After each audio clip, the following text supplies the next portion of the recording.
အဲ့ဆိုနောက်တစ်ခါ spline SP line လို့လည်းခေါ်ရပေါ့နော်ကျွန်တော်တို့ spline လို့ပဲထွက်လိုက်တာပဲကျွန်တော်တို့ SP line ဒီကောင်ဆွဲခြင်း F8 ဖြုတ်လာတယ်သူကြတော့ဘာနဲ့တူလဲဆိုတော့ကျွန်တော်တို့ကျောင်းမှာသုံးတဲ့ flexible cut ပေါ့နော်တစ်ခါကျရင်ဟိုဒီမျိုးဆွဲဒီခုံးလာအဲ့လိုမျိုးပြန်ကောက်သွားပြီးရင်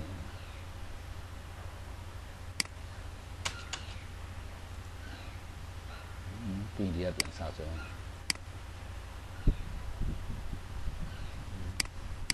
သူက point စိတ်ရင်ပို့ပြီး smooth ပို့ဖြစ်တယ် point ကျဲပြီဆိုရင်သူတို့အကွေးကြီးဖြစ်သွားအောင်သူကြတာဘာတွေလဲဆိုတော့ကျွန်တော်ဟိုဟာတွေလဲ hand sketch ဆွဲရတာအရန်အဆင်ပြေအောင်ပြုတ်သွားတယ် sketch နဲ့ပြုတ်သွားတယ်ဗျ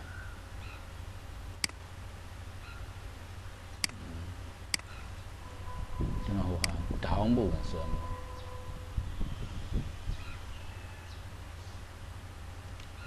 နီယာ resent ဖမ်းလိုက်မယ်ဒီနားလေးရောပြီးရင် under ဒီနောက်လာဘာပုံထွက်လာတယ်မသိအဲ့ဒါ spline ဆိုတဲ့ဟာကကြတော့ကျွန်တော်လုံးဝ irregular cap တွေဆွဲတာဟိုပုံမမှန်တဲ့ cap တွေဒီလိုမျိုး second နဲ့ဟော second အောင်ပြောရ sorry နော် arc နဲ့အခောက်သွားတာဒါ irregular မဟုတ်ဒါ regular ဒါနဲ့လည်းဆွဲလို့ရတာပဲ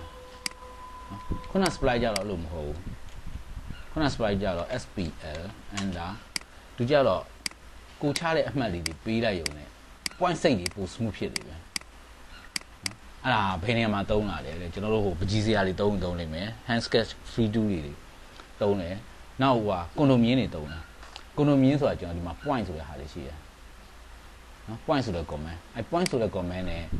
ကျွန်တော် coordinate ပြင်နေရမြင့်ပြင်0 level မှာရှိတဲ့ဟာပေါ့ကျွန်တော်ဘာနဲ့တူလဲဆို Revit ထဲအောင် topography နေနဲ့တူတယ်လी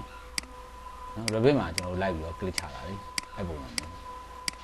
နော်ဒါတောင်ကုန်းတို့ပေါ့နော်ဒီလိုရှိတယ်ဒါကမြေတိုင်းဌာနတွေတွားပြီးတော့မြေသွားတိုင်းတာ0 level ကဘယ်နှ point ရှိတယ်ဆိုတော့0 level ကဒီ point ကြီးရှိတယ်အဲ့ဒါကိုကျွန်တော်ဘာနဲ့ဆက်မလဲဆိုတော့ SPL နဲ့ဆက်ဒီ point ကိုဖမ်းဖို့အတွက်ကြရင်တော့ point ဆိုတာ end point လည်းမဟုတ်ဘူး node point လည်းမဟုတ်ဘူး point တက်ပဲအဲ့ဆိုတော့သူ့ node နဲ့ဖမ်းတယ် node node နဲ့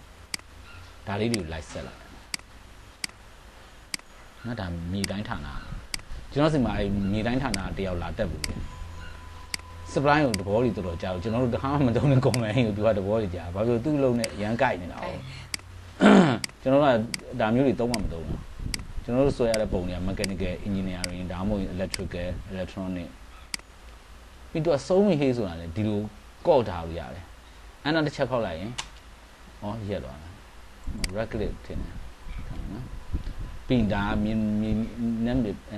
က်နှာပြင်ဒါ900 level ပေါ့900 level မှာဒီ point တွေရှိတယ်နော်ဒီမြင်းတွေကိုဘယ်လိုခေါ်လဲကွန်ဒိုမြင်းလို့ခေါ်တယ်ပေါ့နော်ပထဝီဓမ္မတွေအများဆုံးဆွဲရမှာပေါ့ပထဝီဓမ္မတွေ geography ဓမ္မတွေ geology တို့ပါပဲသူတို့ဒီပုံတွေကြည့်ရအောင်နော် SPL သူတို့တိုင်းတဲ့လူ point များများရလာလေကျွန်တော်တို့ဒီပုံဆွဲရတာပို့ပြီးတော့ smooth ဖြစ်လာလေပဲ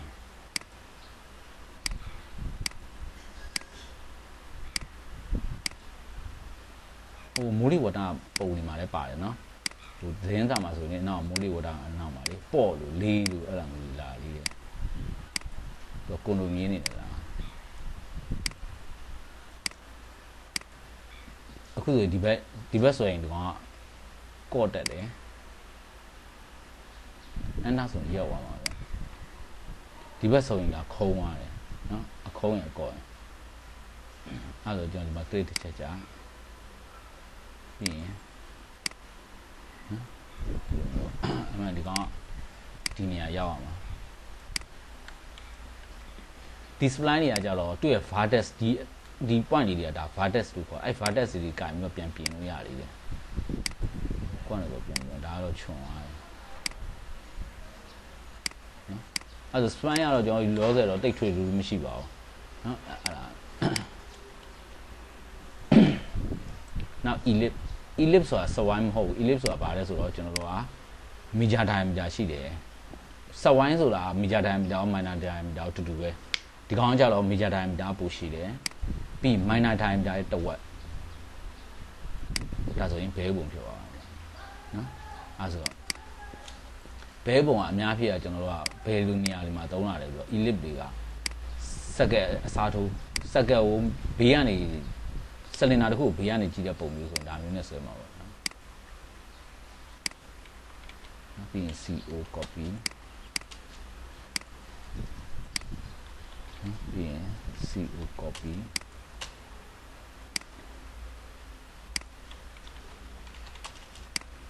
နော်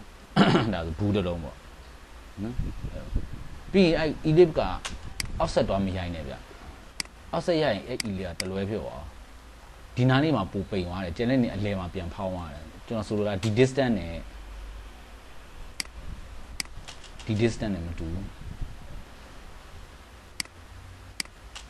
ခဏတော့ရှင်းပြမယ်နော်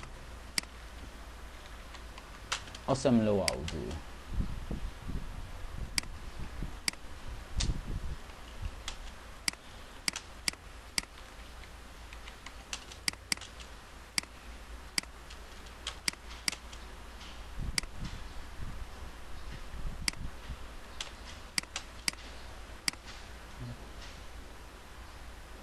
တူပဲဟာဒါမှကြည့်ရတာတမျိုး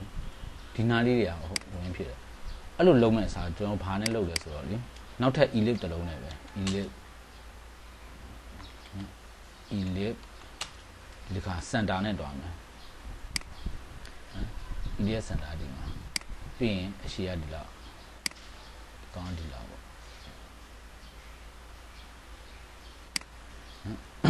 ellipse နဲ့ပဲပြန်သွားတာပိုအဆင်ပြေလိမ့်မယ်နော်ဟိုဟာ offset မလုပ်နဲ့ ellipse တွေ isometric ဆိုရင် offset လုပ်ဒုက္ခပေးရော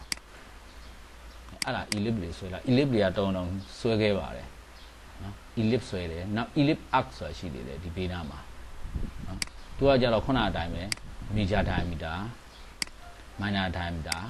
ပြီး arc ကဘယ်ကစမလဲဒီကစမယ်ဘာမှဆုံးမလဲဒီကတစ်စိတ်နော်ဒီလိုမျိုးဒီနေရာမှာဆုံးမယ်ပေါ့နော်ဒါဆိုရင်ကျွန်တော်တို့ဒါ ellipse တွေဆွဲရအောင်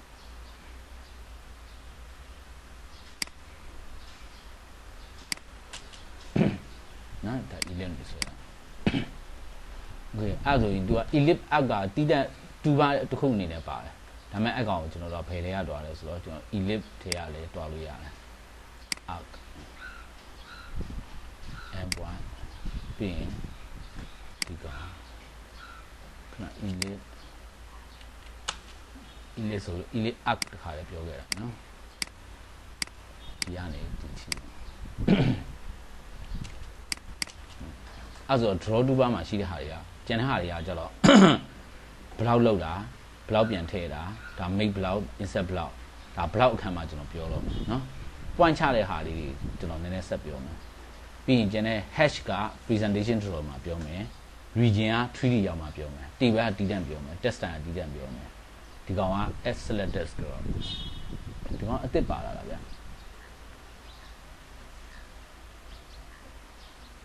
အစ်စ်ပါလာတောင်းနေမှာဒီကောင်စမ်းကြည့်တာနော်လောဆယ် point ပြောမယ်နော် point ကပုံမှန်အားဖြင့်ဆိုရင် point ကဒါ multiple point အမှတ်တွေလျှောက်ချတာနော်အဲ့ဒါဘာမှတုံမှုမတုံးကြအောင်တကယ်တုံးတာဘာတုံးတာလဲဆိုတော့ဥပမာဒီမြင်းတစ်ချောင်းရှိတယ်ဒီမြင်းကို12ပိုင်းပိုင်းမှာဆိုရင်point နဲ့သွားတယ်နော် DIB divide select object to divide ဒီကောင်ကို divide လုပ်မယ်စုစုပေါင်းဘယ်နှပိုင်းလဲဆိုတော့ number segment 12ခုအခုဆိုရင် point တွေကဒီကောင်နဲ့လာထက်တယ်မမြင်အောင်မမြင်အောင် format ထဲကနေတော့ point style နော် point style ဒီပုံကဒါအခုလက်ရှိကအဆက်လေးဖြစ်နေတယ်လေအဲ့တော့ဒီပုံစံလိုချင်လားဒီပုံစံလိုချင်လားဒီပုံစံလိုချင်လားနော်သူကရှိတယ်ဒီပုံစံလေးယူမှာဆိုရင် point လေးနဲ့တူတယ်နော်အဲ့မှာကျွန်တော်ကအများဆုံးသုံးတာကိုယ့်နဲ့ကိုမှတ်ထားတယ် point format ထဲက point style ကိုမတော်ဘူးကျွန်တော်ဟိုဟာပဲရိုက်ထည့်လိုက်တယ် PD mode ဥလက်ရှိက98ကျွန်တော်3နဲ့အများနဲ့သုံးတယ် PD mode 3မထွက်တော့ PD mode အော်အင်း point တွေကိုဖြတ်လိုက်တာပေါ့မဆူအောင်စနစ် နော်အာ PD mode 3ဆိုရင်ဒီကြက်ချီကတည်နေလေအဲ့ဆိုတော့ဒီကောင် divide ကြတော့မြင်းကိုပေးကြတဲ့မြင်းကိုအညီမျှပြီးပိုင်သွားတာနော် divide ပြန်နောက် measure ရှိသေးတယ်ဒီနေ့ဘယ်လောက်မှမသိဘူးတစ်ခါပိုင်း30နဲ့ပိုင်မယ်တဲ့အဲ့ဆို DIB မဟုတ်ပဲနဲ့ MEA ပေါ့ measure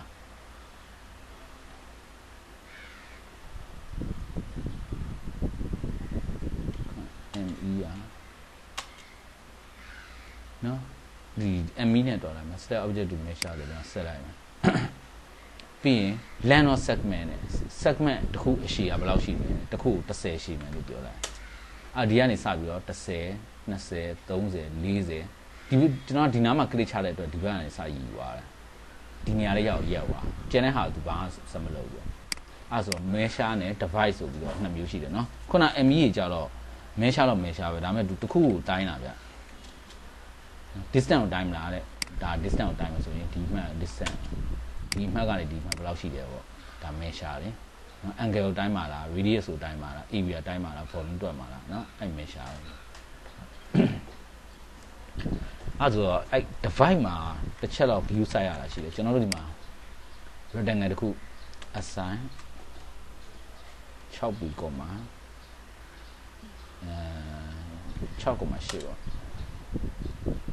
ဒီကောင်ဒီမှာ offset ဘယ်နည်းယူလိုက်မလဲoffset 6ဆိုတော့ကျွန်တော် 0.5 ယူလိုက်မယ်ဒီထဲမှာတစ်ခါကို3ပိုင်းပိုင်းမယ်ဆိုရင်ခဏဒါလေးကို explode ခေါ်လိုက် DIV divide ဘယ်နှပိုင်းပိုင်းမယ်3ပိုင်းပိုင်းမယ်ပြီးဒီလိုလေး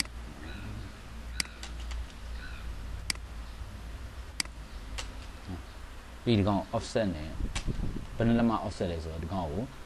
0.5 ဆိုတော့ 0.25 offset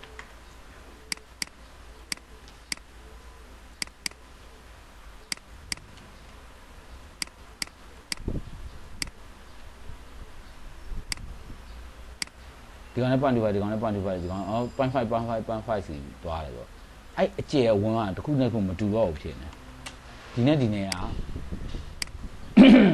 တစ်တမ၄တစ်ဒီအလေကောင်ကျတော့ပိုကျင်းသွားတယ်တစ်တမတစ်ပဲရှိတယ်ဒီကောင်ဒီဘက်ကကျတော့တစ်တမ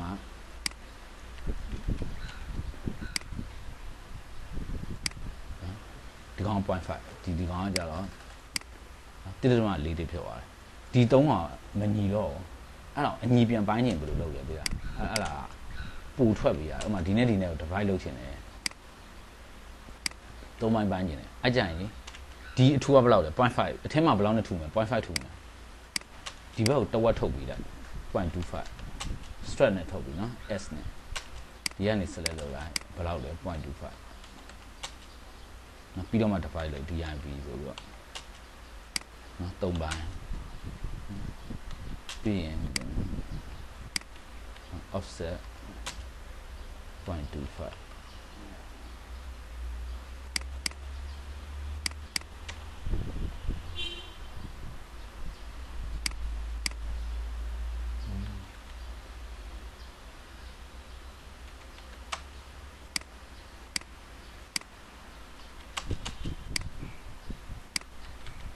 ပြီး copy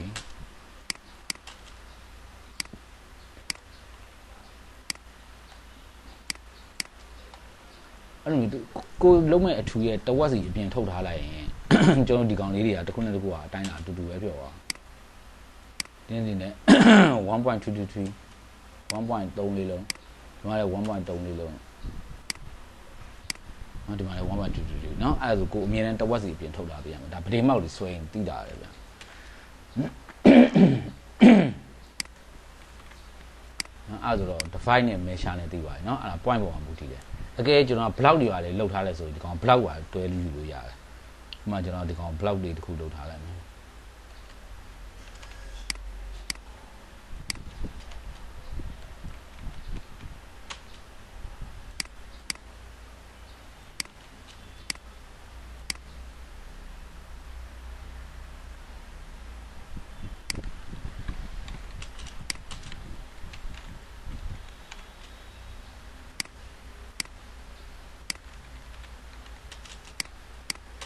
ဒါတခုကိုကိုစားပြုတယ်ပေါ့အဲ့ကောင်ဘလောက်လောက်လိုက်မယ်ဘလောက်နာမည် A လို့ပေးလိုက်မယ် bit point point ပေးလိုက်မယ်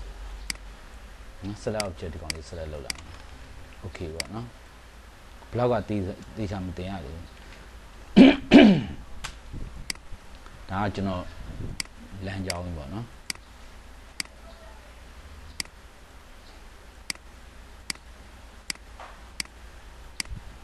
ဒီလမ်းကြောင်းတစ်လျှောက်မှာကျွန်တော်10กว่าတိုင်းအဲ့ပစ္စည်းတွေတစ်ခုလိုက်ချမယ်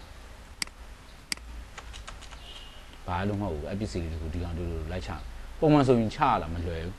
rotate တွေလိုက်လှည့်နေရမှာလीဒီမှာဒီကောင်ကို divide နဲ့ပိုင်း point တွေထွက်လာရင်ဒီကောင်လေးလိုက်ကတ်ပြီးတော့ rotate တွေနဲ့လှည့်ရမှာအဲ့လိုလှည့်မဲ့စာဒီကောင်ကို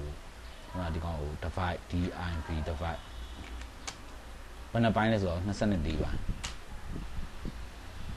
နော်ခဏ div divide select object လို့ divide okay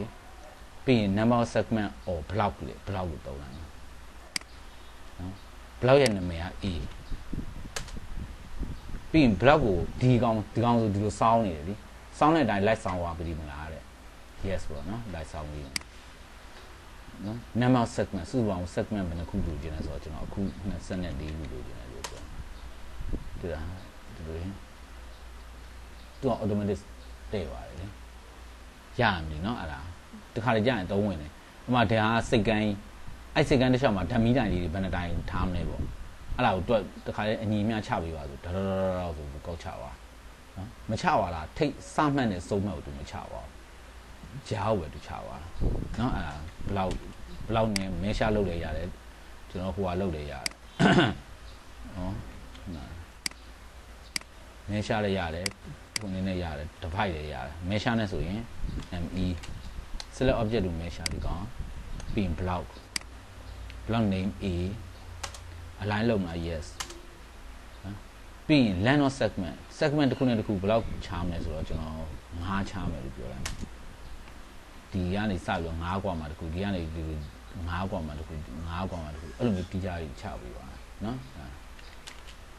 အဲ့ဆိုရင်ဒီ point လည်းပြီးပါပြီဒီ block ဟိုဟာနင်းတိုင်းပဲ set တင်တော့မယ်ဒီမှာဟော modify 2တွေကျန်နေတာပဲနော်ဒီမှာတစ်ချက်ဒါ draw 2ပါ